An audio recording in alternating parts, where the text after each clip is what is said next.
36 minutos. Está dando comienzo a la sesión Se del da Consejo tratamiento a la Deliberante nota y 291 en este caso va a haber una exposición en el marco de la Banca Ciudadana o Banca 19 Victoria Collins relacionado sobre el patrimonio histórico de 9 de julio. La ordenanza 6243 del 2020.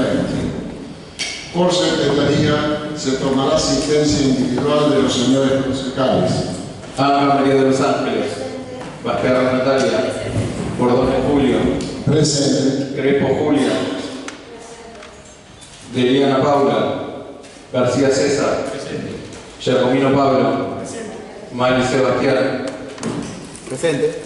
Mor Luis, Moscato Eduardo, Vigni José María, Naurín Esteban, Ormachea Inés, Ormachea Sol, Palacios Ignacio, Regalía Marcela, Unamo Maricel, Zapata Raúl.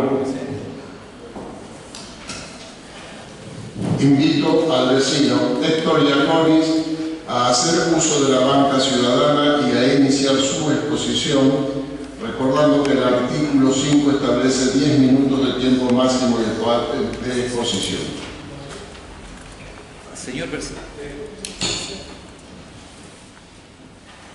Señor Presidente, deseo expresar el agradecimiento a los integrantes de este Consejo Deliberante la oportunidad que se me brinda de efectuar esta breve exposición haciendo uso de la banca ciudadana. El motivo de esta intervención es la de presentar ante este honorable Consejo el borrador de un proyecto de comunicación por medio del cual se solicita al Departamento Ejecutivo Municipal dar cumplimiento a lo prescrito por la ordenanza número 5378/2014 sobre el patrimonio histórico y cultural del partido del 9 de julio. De acuerdo a lo establecido en el artículo 24, inciso 3 de la Ley Orgánica de las Municipalidades, corresponde a la función deliberativa municipal reglamentar sobre la conservación de monumentos, paisajes y valores locales de interés tradicional y turístico e histórico. Por ello entiendo que es este el ámbito por excelencia donde plantear aquellos problemas que conciernen a esta temática. Señor Presidente, la situación actual del patrimonio histórico de la comunidad es preocupante. Es preciso indicar cuáles son las categorías que se comprende como patrimonio histórico de acuerdo con la definición de la ordenanza 5378. Los sitios y lugares históricos ubicados en el partido del 9 de julio, los monumentos, los conjuntos y grupos escultóricos de construcción, arquitectónicos y urbanísticos, las fachadas, los espacios verdes, los espacios públicos, las colecciones y objetos, las zonas arqueológicas, los fondos documentales, las expresiones y manifestaciones, el patrimonio cultural viviente y el mobiliario urbano. A la pregunta sobre cuál de ellos corre mayor peligro hoy en nuestra comunidad, honestamente, señor Presidente, debemos admitir que en mayor o en menor medida lo son todos. Parece aventurado efectuar una afirmación semejante, sin embargo voy a hacer referencia precisa de ello, aclarando de antemano que no existe aquí la pretensión de querellar gestión municipal alguna, ni mucho menos hacerlo con algún sesgo de partidismo político. Tengamos en cuenta que se viene atentando contra los bienes históricos de la comunidad desde julio de 1917, cuando las autoridades municipales de ese entonces mandaron rellenar un aljibe que existía en el patio de esta misma municipalidad con documentos del archivo. A partir de allí se han efectuado sucesivos expurgos que han generado la pérdida de importantes fuentes documentales. En la década de 1960, del archivo municipal se expurgó parte del fondo del primer historiador del 9 de julio. En las dos primeras gestiones posteriores al advenimiento de la democracia se puso parte del archivo en condiciones que generaron que en 1991 se pierda un importante fondo documental. Entre ellos se expurgó entre 1991 y 1995 parte del archivo del Consejo Deliberante de entonces, y así sucesivamente. La ordenanza número 5378 fue sancionada en 2014, hace 10 años. Muy probablemente una lectura perspicaz sobre el texto algunas cuestiones susceptibles de ser modificadas o corregidas, acrecentadas o discutidas.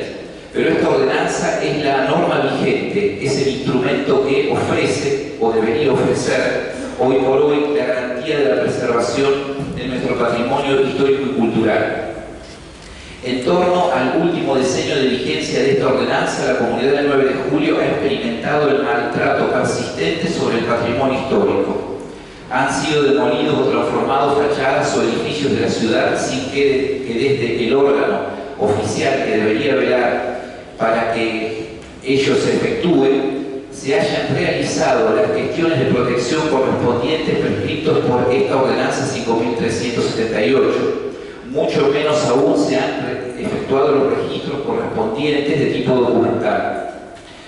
Han sido fruto de la inquietud de los vecinos las pocas fotografías que existen previas a la desaparición de los edificios emblemáticos de la ciudad, tales como la antigua fachada de la escuela número 4, la casa de la familia Robio Pacheco, escenario de tantos acontecimientos históricos, la residencia particular de la avenida Beria, que poseía tal vez como único caso más claramente los vestigios del Art Deco, el edificio de la firma Mangione y Bisón, levantado en 1911, entre otros.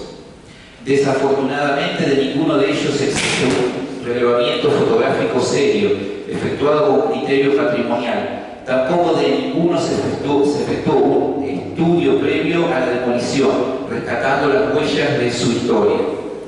La intervención sobre el estatuario ubicado en los espacios públicos de la ciudad efectuada en los últimos años es absolutamente objetable.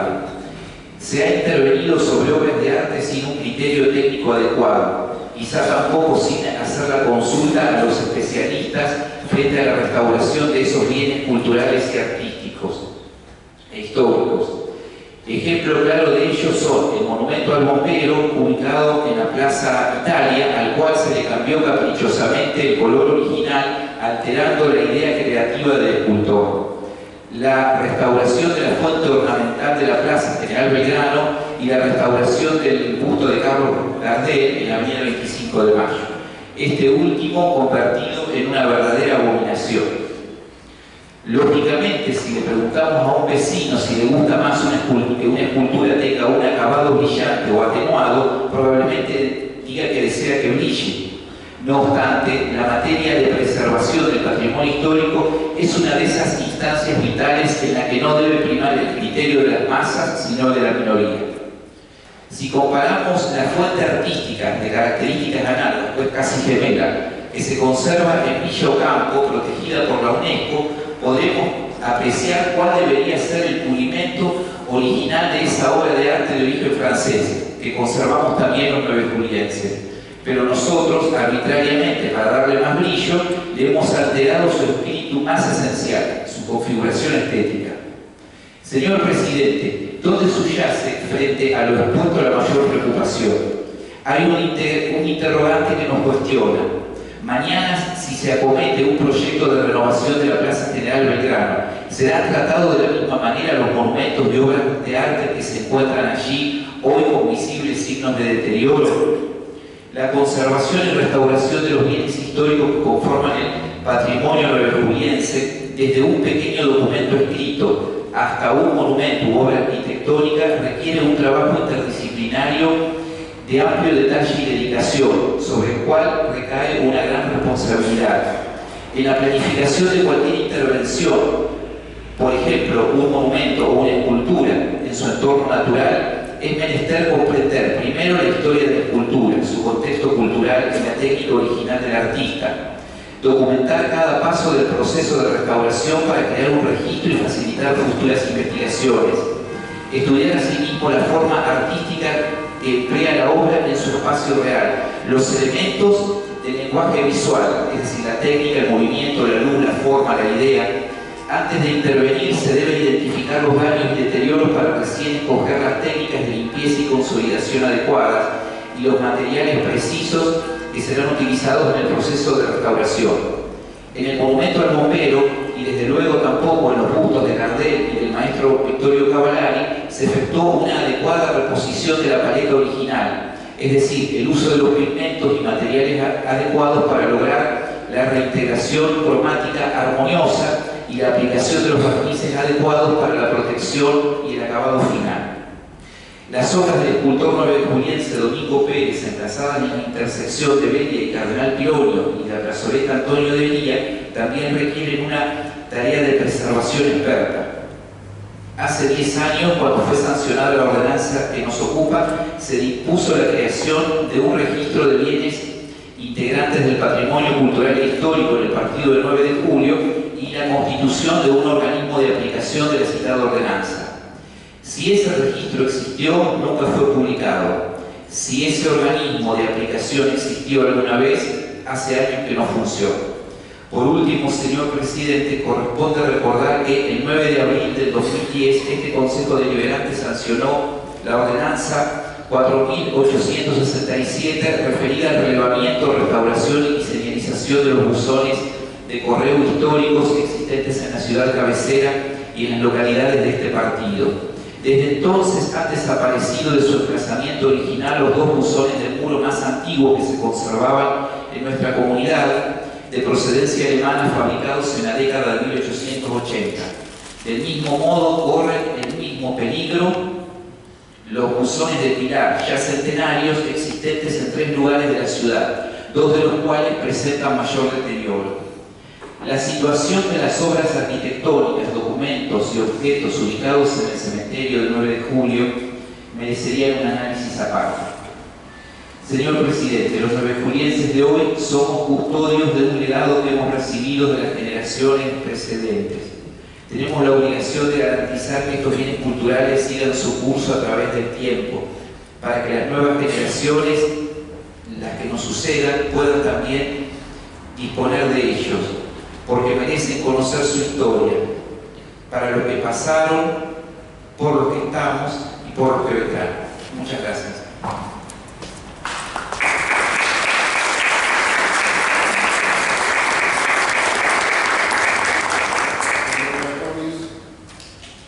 Agradecemos y valoramos tan enriquecedoras palabras que seguramente se harán eco en este Consejo Deliberante y se le dará el tratamiento que corresponde. Muchísimas gracias por su presencia.